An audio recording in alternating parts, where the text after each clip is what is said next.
जय श्री श्याम सभी मेरे भाइयों को, सभी मेरे साथियों को, सभी मेरी माताओं, सभी मेरी बहनों को जय श्री श्याम।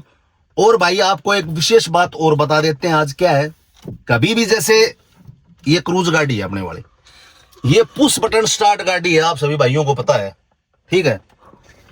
और कभी भी हम गाड़ी को स्टार्ट करते हैं ना भाई, जैसे चाबी वाली गाड़ी है कोई भी हम, तो उसके अंदर पहले स्विच लगाओ आप भाई। पहले सबसे पहले बात, जैसे अभी स्विच लगा दिया, स्विच लगाने के बाद में एसीएम को काम करने दो भाई अच्छी तरह से, 2 4 5 10 20 सेकंड।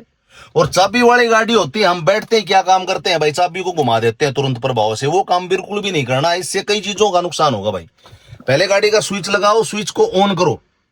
ऑन करने के बाद में गाड़ी कम से कम 10 5 20 सेकंड इग्निशन मोड पे रखो भाई गाड़ी। और गाड़ी का ना बिल्कुल भी अपना काम करने दो 10 20 सेकंड तक। ये जो मीटर की सुई वगैरह है वो ऊपर जाएंगी, नीचे होंगी, एक जगह रुक जाएंगी। फिर गाड़ी को स्टार्ट करना है। स्टार्ट करने के बाद में आपको एक्सीलेटर बिल्कुल भी नहीं देना। आपको फिर बता देते हैं बात, गाड़ी को 1-2 मिनट तक आइडियल स्पीड के ऊपर स्टार्ट होने दो भाई, चलने दो।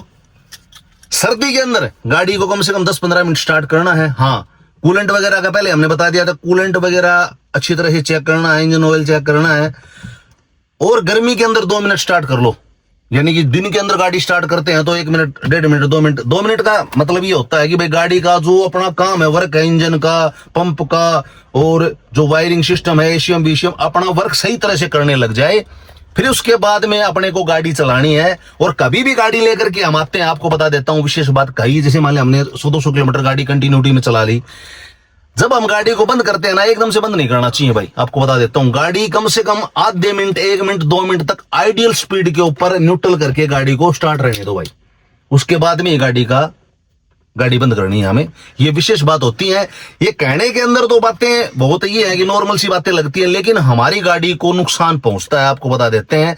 और एक बात और बता देता हूं, बरसात का मौसम कभी भी हो, उसके बाद में जब हमें भाई काम करवाना हो गाड़ी का, तो बरसात के मौसम के बाद में गाड़ी का पूरा चेकअप करवाना बहुत जरूरी होता है। बरसात के समय में हमें पता नहीं चलता, कुछ चीजें नुकसानदायक हो जाती हैं, जंग भी लग जाता है, मिट्टी वगैरह डल जाती है, कुछ एक सेंसर वगैरह भी खराब हो जाते हैं।